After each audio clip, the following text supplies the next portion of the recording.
Welcome to the 5th Arachne tutorial. In this video we will cover the creation of sensors. You can find all of Arachne's sensor classes in the location shown on screen. Our first step will be to create a sensor subsystem. This serves two purposes. First, it will hold all of our sensors. Second, it will allow us to create a command later that is constantly outputting data from these sensors that we want to view on the smart dashboard. So let's go into the subsystem class and start creating sensors. Sensors can easily be created from any of the classes highlighted. We'll start with the two options you have for creating analog sensors. These are SenAnalog and SenCanAnalog.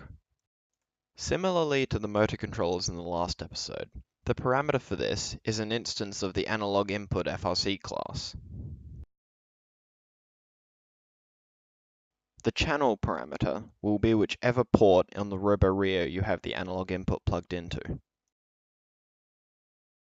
For SenCanAnalog, instead of using a sensor as a parameter, we use the motor controller that it's plugged into. Controllers such as the Talon SRX have a number of ports you can plug a variety of different types of sensors into.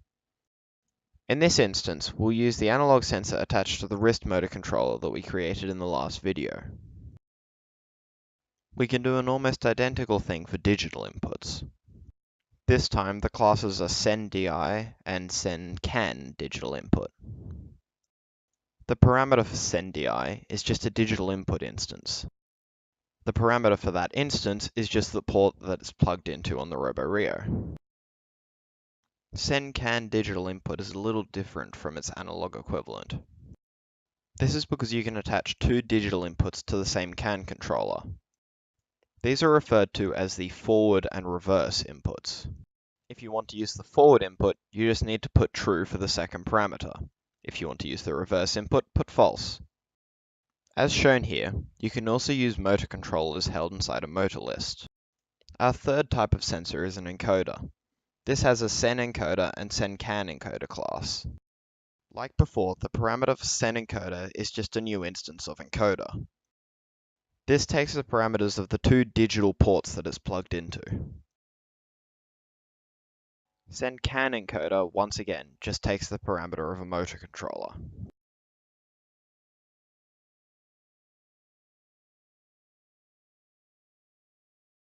Then there are three types of sensors that don't have a CAN equivalent. The first of these is a gyroscopic sensor, using the SenGyro class. The parameter for this is any gyroscope instance. In this case, we've created a new instance of an analog gyro, which is plugged into the first analog input port. The second sensor is the potentiometer, which uses the SenPotentiometer class.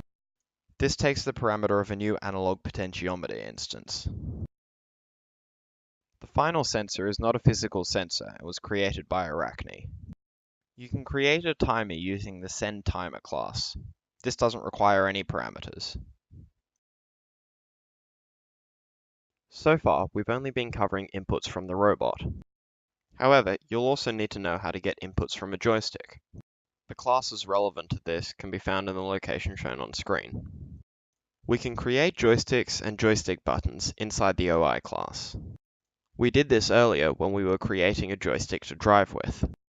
The class name is joystick, and the parameter is the port that the joystick is listed under in the FRC driver station. Here, you can see a joystick plugged into port 0. You can also see that you're limited to 6 joysticks that you can use at once. While we're on the driver station, note that it also shows you when buttons are pressed and the axes are moved on the joystick. The order they're in here will correspond with the number you need to use to access them. This goes from 0 upwards for everything but buttons, which start at 1.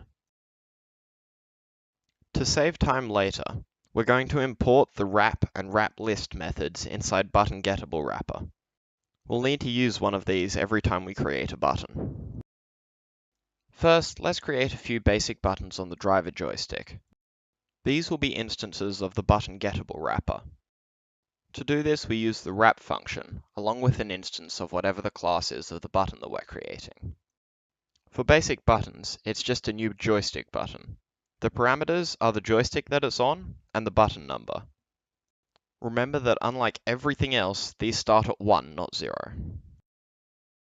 We can also create buttons for every angle on a directional pad if we have one.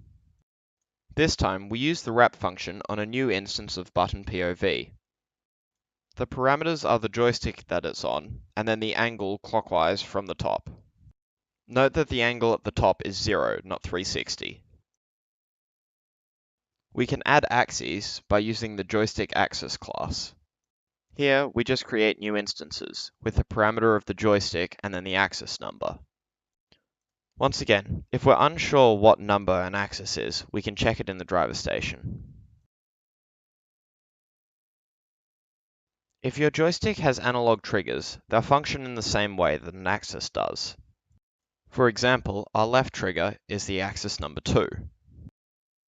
If we want to use them like a digital button, we can simply wrap a new instance of the button axis class. The parameters are the axis that you want to wrap, a boolean determining whether the trigger point will be positive or negative, and then the trigger point, which is a double ranging from 0 to 1. This isn't limited to analog triggers though. We could also use it on a standard axis if we wanted to. By now, you should be able to create all of the different types of sensors that you might use, along with buttons corresponding to any of your joystick inputs. In the next video, we'll start looking at creating triggers for events using these inputs.